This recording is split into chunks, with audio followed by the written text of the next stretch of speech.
ASMR bracket video. This one is a little different because last time we covered the NCAA college football playoff bracket, and for many of you that are curious about that, I do have the results on here.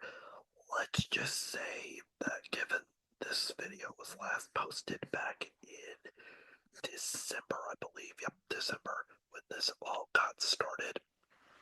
Many people thought I would ultimately have picked Indiana or Notre Dame. I would have picked Notre Dame over Indiana, and believe it or not, this is the best bracket right here. Where I had Texas as the national champions.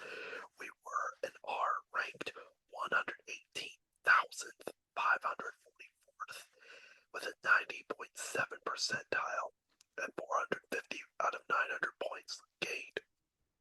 The wins, of course, were from Texas beating Clemson and Ohio State beating Tennessee, as I correctly picked Texas and Ohio State to both advance and beat Arizona State and Oregon to go to the Cotton Bowl.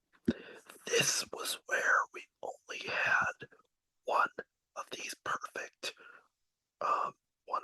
selections, perfect I should say, and that was Penn State, as that one was very obvious. I was not going to pick SMU for that one, and I correctly picked them to beat Boise State. I should have picked Indiana. I even said I was going to pick Indiana, but as the weeks rolled on, I thought to myself, you know what, I'm just going to pick IU and just let it go from there. They had no chance of winning against Notre Dame, and Notre Dame ended up beating Georgia. And as we know, Notre Dame will now play Penn State, which I incorrectly picked Georgia to advance and play Penn State, even though they didn't, and lost to Notre Dame. Also, I picked Ohio State over Tennessee just simply because I was not a fan of Tennessee or their playoff this year. I really did not like Tennessee's chances either, and I think in the original bracket I might have picked Tennessee. Yes, I did pick Tennessee, and then I switched it over to Ohio State, which actually in the first bracket I ever did, I picked Oregon. My bad. I picked Oregon, and then I later picked Ohio State and Oregon, but I picked Oregon to beat Ohio State, but now I got Ohio State and Oregon, and that was correct, which now they are playing in the Cotton Bowl, which will take place on the 10th of January at 7:30. And Penn State, Notre Dame will be the first semifinal game, and they will play on the 9th of January at 7:30 as well. So that was the first part about this I wanted to show you guys. The second one, which I didn't even get the chance to show, was the Capital One Bowl Mania picks, and for that I had a 26-18 record, and I ranked 114,172nd with an 81.1 percentile, and both had 260 points out of 400, I believe it was. And out of all these bowl games, some of these were easy, some of them were not, but a lot of these were clear winners. I picked Notre Dame, Penn State, Texas, Ohio State, and then I also picked Coastal to basically lose or beat UTSA, the University of Texas, San Antonio, and then Northern Illinois. I correctly picked San Jose State was a close one. I think that one went into 5 overtimes. That was crazy. And then, yeah, I won't show you much of this. Some of this was obvious. Some of this wasn't, out of a picking standpoint. But all in all, we did pretty well. Except for, even here in Texas, I picked Oregon, and I picked Georgia, and then I picked Ole Miss, Texas State, Minnesota, Liberty, who lost, and Minnesota won. And so all we have now is we're just now hoping that Notre Dame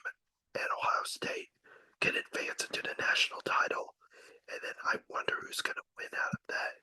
If it were Penn State, Texas, I'd probably pick Texas because they're the likeliest to win. Penn State is not, but even making a national title would be huge for that entire program over at State College. So it'd be great to see that. Now we are moving on to another bracket game, and this one is brand new. I think it's been on here for about 2 years, and it's the ESPN Pigskin Bracket Challenge.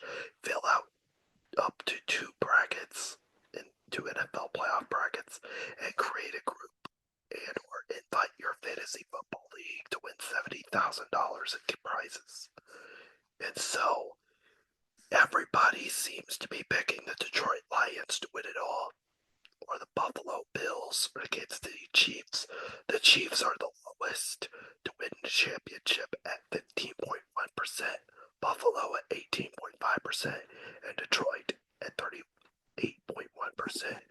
Now for this, I will actually be using my name O'Dine's picks number 1 to start things off. We won't do the other bracket on here because of time constraints and that stuff. I could maybe in a separate video, but just let me know. So we have the Kansas City Chiefs getting the bye in the AFC as the number 1 seed. Whoever plays them will be the Texans or Chargers. Texans are number 4 and Chargers are number 5. I thought we'd get a Jim and John Harbaugh matchup, and this year we are unfortunately not going to get that unless they both play each other. We'll have to see which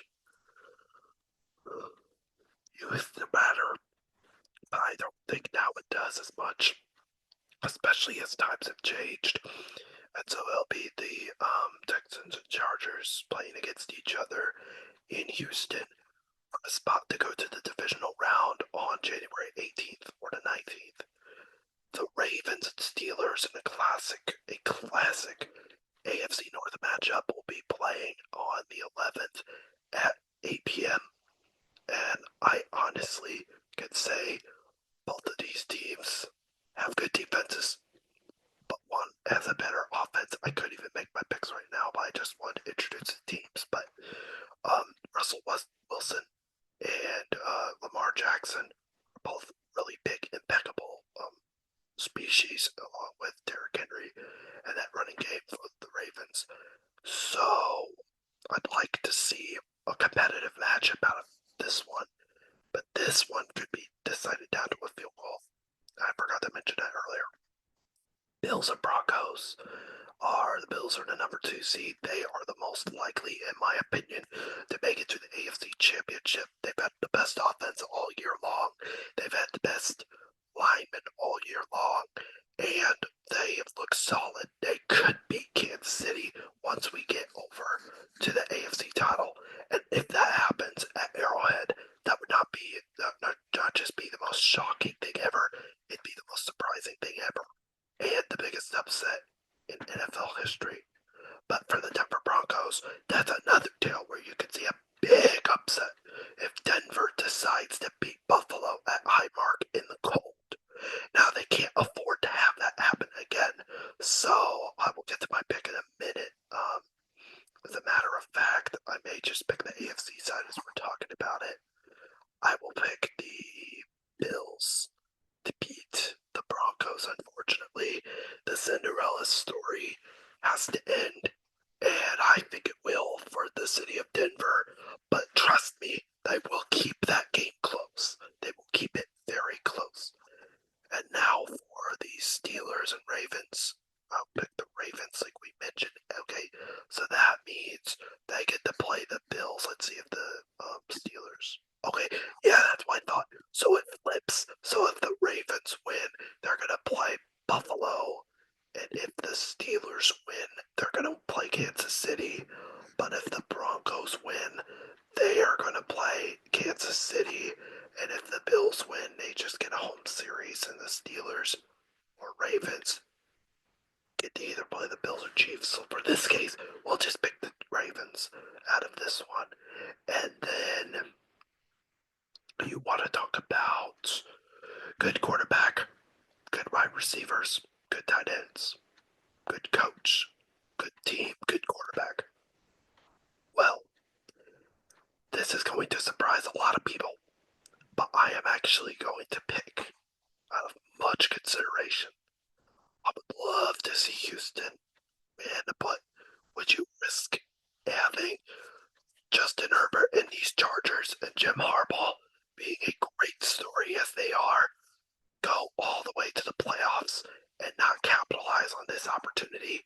I believe that will happen by a field goal. Chargers win 13-10, and they play the Kansas City Chiefs.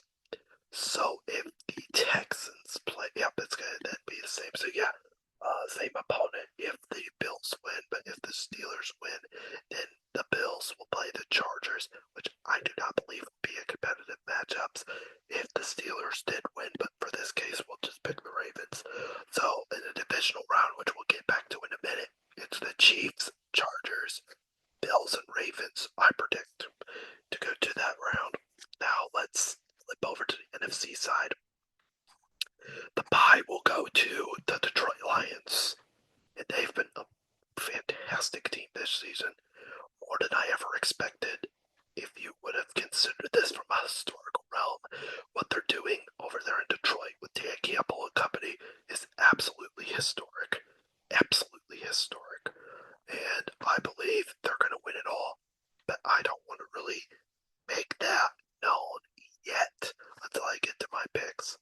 So let's see who's going to play the Vikings Rams. Now the Vikings lost big last night to the Lions, and I believe the Vikings and Rams would be a very competitive game with both quarterbacks that struggled at the end of the season. Sam Darnold is probably the best, but two very experienced QBs with Matthew Stafford on one end, who played in Detroit, and Minnesota with Sam Darnold, and of course Justin Jefferson and all that star power. It's amazing how much star power they have. For this, I'm just going to pick a team, not by choice, but to see how these work. So if the Rams win, they will play the Lions at Ford Field, and if the Vikings win, they will play at Ford Field as well.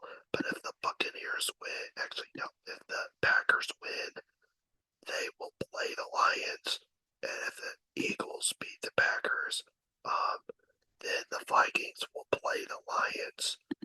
That vice versa with the Rams.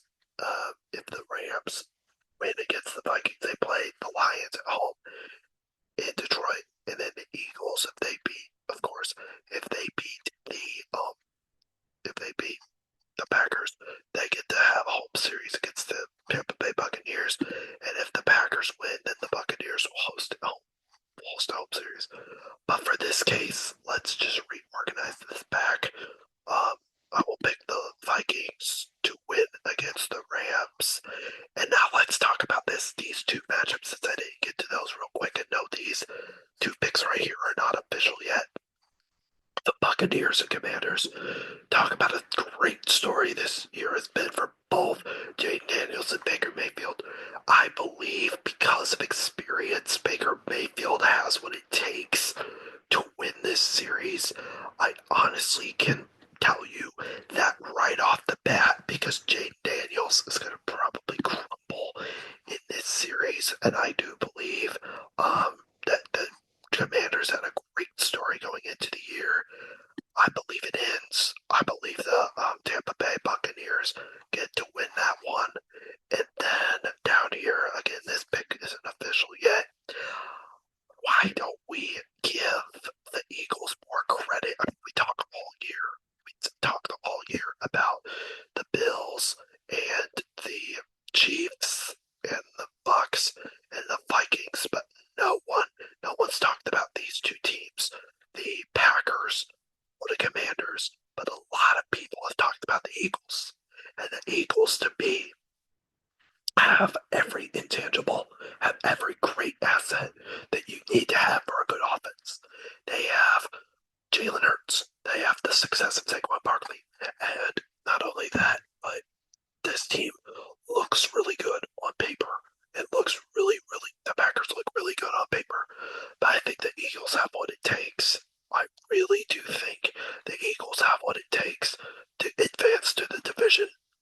because of the running game and because of their defense. But the Packers, as we saw against the Chicago Bears, really fumbled, and it could be a situation where the Green Bay Packers could beat the Eagles simply because they're mad. They are mad at what happened to them against the Bears, and they just want to take it out. And so it would be a really interesting matchup. And I think the Eagles are going to take it. That's just me. That's just me. Even though the Packers are mad, I really care. But I honestly, at this time, don't really need to for the sake of this video. So now on to the divisional series on January 18th and 19th. This one right here is pretty easy. Chiefs and Bills, they both win big. I don't see the Ravens winning at all, and I don't see the Chargers winning at all because these two series can end up being blowouts. And then over here, the Lions will beat the Vikings. I hate to say that, Minnesota, but this team's too good. This team's way too good and way too talented for what people can imagine they are. I believe they're the best team in the NFL, regardless of who they play, and it really showed on Sunday night. But when the Lions beat the Vikings, but if the Vikings win, they're mad at them too. And if that happens, can you believe that yes, these two teams, this will be a showcase of Motor City, Midwest, Rust Belt grit. I mean, talk about these two teams going at it with each other. I think the Lions win and they'll win close, but the experts could rule that the Vikings win too. The Eagles and Buccaneers is the last matchup for this divisional round series. I think the Buccaneers have what it takes. I'm sorry, Philly, but this game will be close. I'm picking experience over offense, and I get Jalen Hurts and Saquon Barkley would both do really well, but every year the Eagles believe they pretty much don't in this case. But I believe we'll get a rematch of last year's NFC divisional crown, and just for the sake of this, I'm going to actually pick the Lions to go on to that one. Here we go. This is the most important game of the ball at Arrowhead. It will be close. It will be gritty. It will be near a field goal. And I will say it. The Bills win in overtime. Close. Like 39-36 in what will be a classic. A classic at Arrowhead Stadium. Chiefs don't have what it takes this year. And I do not believe they have what it takes to move on and then go to the Super Bowl with a high-matched Bills team. They are incredible this year, just incredible. These two teams right here are what have made the NFL so good this year, and what's made them the two most deserving teams by record and by talent all season to go far, because the Chiefs are not who they were, and the Eagles are not who they were without some of their old protections. But in the Super Bowl, and first and foremost, before we get to the pick, my heart goes out to the people of New Orleans who had to struggle after a terrorist attack had occurred in their city. So this will be very emotional when it comes down to the game itself, and that will be held with high honor, with security and a massive decoy of cops and security guards and all that stuff over there. But it was a horrific terrorist attack, and I wish the press gave more coverage of the victims, and that's just me. But this will be a very emotional game in New Orleans. I hope it's emotionally filled. I hope it's emotionally packed for both sides. You want to know a team that ended up being a shining example for a city? The Saints. The Saints, when they won the Super Bowl. Why do I say this? Detroit's had to go through a lot. Buffalo has had to go through a lot. Both have gone through tragedy. Both have gone through crime. Both have gone through thick and thin. But this will be a close game. But in my opinion, for New Orleans' sake and for America, it being a classic, give me the Detroit Lions to win it all this year. I would love to see them win it all. And then next year, Buffalo wins it all. What should I pick for the top points? 34, just for this sake. I would love to pick the Buffalo Bills. I might later when I get done with all this. But for right now, I got the Detroit Lions winning it all. And they're a plus 300 to win it all on ESPN bets. All right, everyone. Thank you all so much for watching. This is Braydyn Bear, a part of WBRA Radio and the voice of future content for field hockey and that sort of stuff. This is going to be the second ASMR video that we've done, and I'm glad the first one went really well. So I'm hoping this one does well too. And I wish you all a good night and enjoy the rest of your Monday night and relax with all the snow outside, because it's been a lot of snow. It's been pretty quick and very rapid. That's why I've been staying inside more, making more videos. So I want to thank you all so much for watching, and have a great rest of your night, great rest of your day, and I hope you sleep well.